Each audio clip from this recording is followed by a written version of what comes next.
This story will be very useful for you, so listen to the story till the end, and also share it with your friends so that they can also be useful. Hey, my name is Liam. I'm 24 now, but 5 years ago, I was just a scared, confused 19-year-old boy sitting alone in a dark, silent room in a small village on the coast of Ireland. No one believed I could change my life, and honestly, I didn't either. Let me tell you the truth that people don't talk about. I wasn't born in a rich home. I didn't go to an English school. I didn't travel. I didn't have English-speaking friends. I didn't even have confidence to say one full sentence in English. Not even one. And the worst part? I hated myself every time I tried. I remember once I saw a job posting online for a remote customer support role. It paid more in 1 month than my father made in 3. I clicked apply and they asked just one thing: fluent in English speaking plus writing. I closed the tab without even trying because I knew I couldn't. That was the day I sat on the edge of my bed, clenched my fists and said something I had never said before in my life: Liam, this ends today. You will learn English no matter what.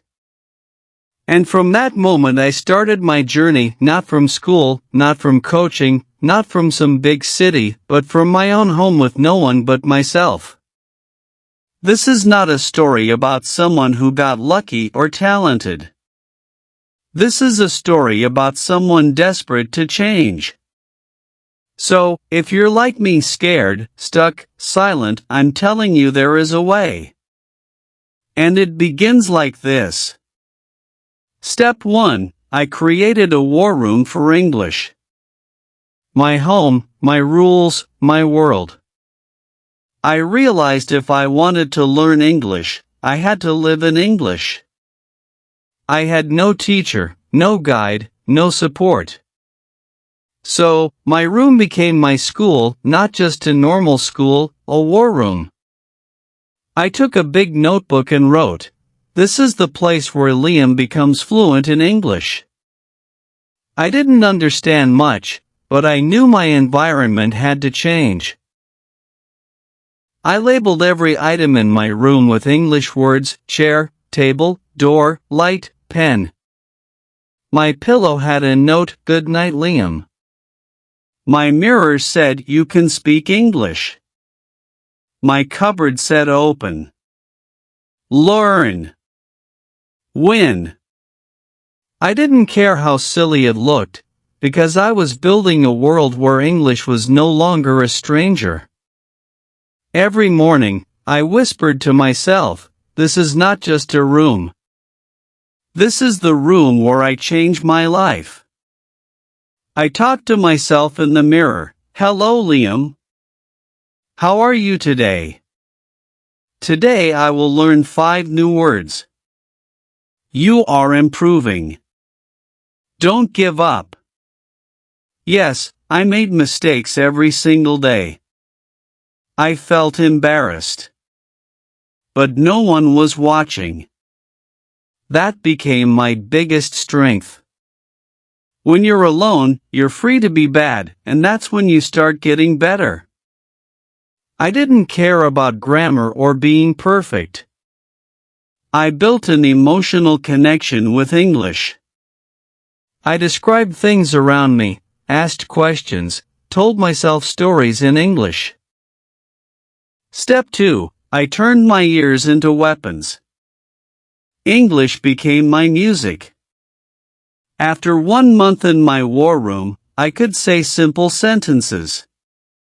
But then I hit a wall. I couldn't understand native speakers. I played a video. Within seconds, I was lost. That night I thought, what's the point of learning English if I can't understand anyone? But I didn't quit. I started deep, focused listening.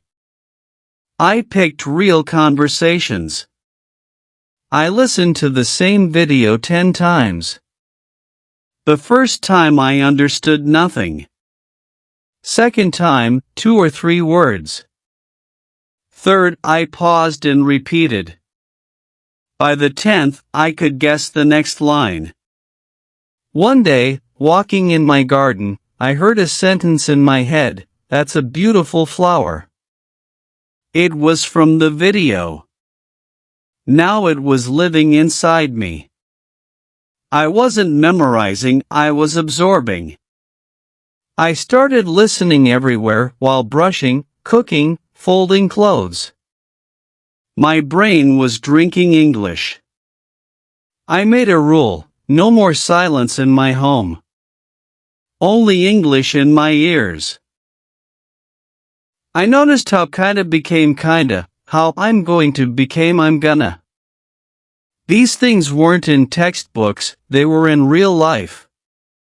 Step 3. I started writing my life in English. One broken sentence at a time. I realized I could understand more than I could express. That hurt. I thought, what if you never become perfect, Liam? Will you stay silent forever? That night, I opened my notebook and wrote, "Today I tried." My first real English sentence. Simple, broken, emotional, mine. Then I decided, I'll write 1 page every day in English about my life. First day I wrote, "Today I eat egg." I feel good. My English not best, but I do it. Full of mistakes, but it set me free. Every morning, I wrote what I did, what I planned, one feeling, and one thing I didn't know how to say. No grammar checks. Just truth. Slowly, my broken sentences started walking, then running, then dancing. I still remember the first time I described my dream. One day I want to travel to Canada and help people. I want to work online. I want to use my English. I read it again and again, not because it was perfect, but because it was me. I realized, your grammar is not your power, your truth is.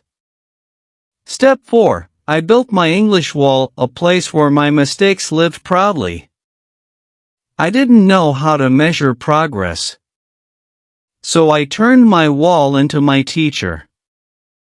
I wrote every mistake down and pinned it with the correct version. I am going to shop became I am going to the shop. He don't like it became he doesn't like it. Instead of shame, I felt pride. My wall was proof of growth. I added new words I learned. Cool phrases. Favorite movie lines. My room became a museum of progress. Step 5. I created my English shadow. Outside, I became silent again. One day, a tourist asked for directions. I knew the answer but said nothing. That night, I told myself, your shadow will now speak English silently, everywhere you go. I described the world around me in English in my head. The sun is bright. That old man is smiling. I need to buy eggs. It felt strange, but soon became natural. This was my daily workout on the bus, in the kitchen, under the rain. I was training my brain to think in English, not translate. And one day, my friend asked, "What are you thinking?" I replied in English, "I was just noticing the sky." My shadow had entered my mind. Step 6. I faced a real person and I didn't run. I had never spoken to anyone in English before. One day, at a bookstore, a woman asked me, do you know if they have grammar books here? My mind screamed run, but I answered, yes, there, on top that shelf. She smiled. I stood there shaking, but not from fear. I had done it. Real English. After that, I made a new mission. Every week, speak one sentence to a real person. At cafes, markets, bus stops, my voice shook, but I grew. Step 7. I made English my morning breath. Every morning, before touching my phone, I whispered, "Good morning, Liam. Today is a new day. Let's learn something beautiful." I narrated my mornings. I feel tired but strong. I'm boiling water. Fresh air feels nice. I wrote 3 sentences in my journal each morning. It wasn't grammar, it was presence. English became my mental shower. Starting the day in English changed everything. Vocabulary I used in the morning came back in the afternoon. My mind was tuned like a guitar. Step 8. I built a relationship with English as if it was a person who believed in me. My classmates once laughed at my pronunciation. My relatives doubted me. But English never rejected me. I wrote, "Dear English, thank you for not leaving me." I wasn't just learning. I was healing. I stopped studying English like a student and started loving it like a friend. I didn't give it 30 minutes, I gave it my day. English became my safe space, my joy, my lifeline. Step 9. I taught someone else and realized how far I had come. My neighbor's little brother, Kevin, 14, shy, came to me, "Can you help me?" At first, I thought I wasn't good enough. But I showed him my first notebook. I said, "Do you see this?" This was me. I gave him a challenge. Tell me one feeling in English every day. I am sad. I am happy. I am tired. As he grew, I saw my own growth. I had become someone who could give English. And giving it felt better than learning it. Step 10. I finally stood on a global stage and my voice didn't shake. I was invited to share my story in a webinar called Stories That Inspire. At first, fear came back. But I said yes. I didn't sleep. I rewrote my speech 5 times, then tore it up. I didn't want perfect. I wanted honest. I went live. "Hello, my name is Liam. 5 years ago, I couldn't say one sentence in English. Not one. But I was tired of being afraid. I told them everything. I didn't study English. I became English. When the talk ended, I cried, not because I was weak, but because I had finally heard my own strong voice. People messaged me from Brazil, Kenya, Pakistan.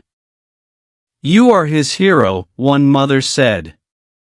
1 month later, I got a remote job from an international company.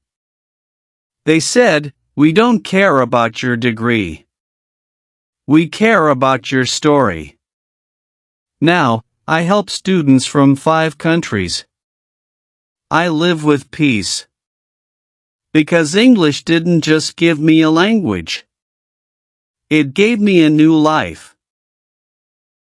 If you feel English is too hard, too scary, too late, please hear me. Start with one sentence. Because one day, that sentence will become a story. And that story will become your voice.